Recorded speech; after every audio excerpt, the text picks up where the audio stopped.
Ayah mertua saya beli lembu seekor untuk buat rebang. Lalu ayah mertua masuk satu bahagian dan saya masuk satu bahagian. 5 lagi orang kampung masuk, jadi lepas bahagi daging semua, ayah saya ambil daging korban dia 1 kilo bagi ke orang tukang lapah. Adakah boleh? Baik. Soalan dia, kalau kita masuk rebang, boleh tak kita beri daging kepada tukang lapah? Jawabnya begini. Kalau kita beri kepada tukang semelih ataupun tukang lapah, sama ada sedikit atau banyak, sebab dia mari buat kerja, hukumnya haram. Faham lagi? Gapa memberi ke tukang melih? Pasal dia mari tukang semelih kan? Haram bagi dia. Kenapa haram? Kerana sebuah hadis yang diriwayatkan oleh ulama-ulama hadis. Hadis sahih.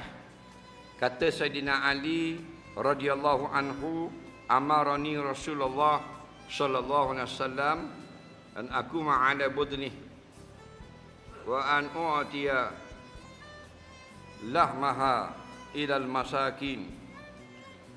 Rasulullah mewakilkan aku untuk menguruskan semelih hayawan korbannya dan supaya aku bahagikan dagingnya kepada para miskin, orang miskin. Wa ala u'tiya jizaraha syai'an minha, dan supaya aku tidak beri sedikit pun kepada tukang semelih dan tukang lapahnya. Wa nahnu nu'tihi min indina, kami upah tukang lapah dan tukang semelih dengan harta kami yang lain, bukan daripada daging korban. Kerana hadis inilah 4 mazhab, Hanafi, Syafi'i, Maliki, Hambali mengatakan haram. Orang yang masuk korban beri daging korban atau kulit korban atau ekor atau lidah atau kepala kepada tukang semelih atau tukang buat kerja. Lepas-lepas kalau kita ada buat gitu, istighfar. Allah Maha Pengampun. Wa kana Allahu Ghafurur Rahim. Allah Maha Pengampun, Maha Kasih Sayang. Insya-Allah boleh dia terima balik amal kita. Kerana kita salah. Banyakkan berdoa, Rabbana la tu'akhidna in nasina aw akhtana. Wahai Tuhan kami, janganlah balas azab kami. Kami dulu banyak salah, banyak tak betul. Faham lagi? Tapi kalau maknanya selepas kita dapat daging korban, kita pun bagilah serajuk, faham? Tiba-tiba ada tukang semelih dan tukang lapah, kita beri recek, hukumnya harus. Kerana beri itu tidak kerana dia tukang buat kerja, beri atas jalan sedekah saja. Faham lagi? Dah kalau gitu siapa nak mari semelih? Dia jawab pula. Sayyidina Ali jawab, nahnu nu'tihi min indina, kami bukan suruh saja, kami upah juga, tapi upah harta kami. Maknanya hak moleknya kita beri pitih.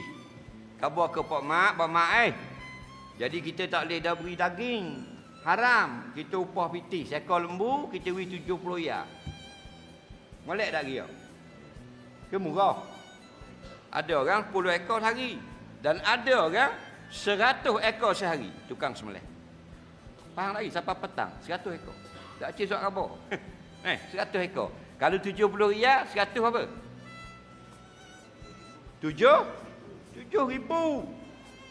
Pak mak kata sikit 70 rasa macam dak badan. Kalau dak badan semelih pak mak. Sebelum dia semelih orang kampung. Dak badan lagi. Apa benda orang pasal ekor lembu 70 ya. Kita minta dengan tuang lembu hak masuk bagian 10 ya seorang. Dah benda pula 10 ya ni. Upah tukang melih dengan tukang lapah bagi 2. Faham? Itu cara dia.